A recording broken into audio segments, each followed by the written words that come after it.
नमस्कार. या रोहनचे आई बाबा ना तुम्ही? मी प्राध्यापक श्रीराम नरगुडे.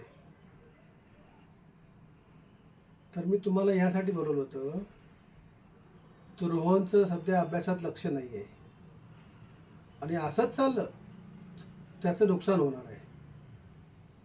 आम्ही आमच्या परीने त्याचं सगळं करून घेतो, पण तुम्ही अधूनमधून त्याच्याकडेच लक्ष दिलं पाहिजे, त्याचा अभ्यास घेतला पाहिजे, तो काय करतो काय नाही त्याच्याकडे लक्ष दिलं पाहिजे. हे तर नुकसान होऊन जाईल. रोहन खूप हुशार मुलगा आहे आणि आता कॉलेजच्या परीक्षा आल्या आहेत. वेळ वाया नाही घालवली पाहिजे, तयारी करून झालीच पाहिजे, नाही तर नुकसान होऊन जाईल.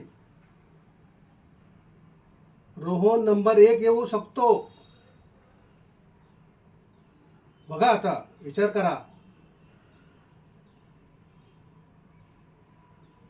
धन्यवाद.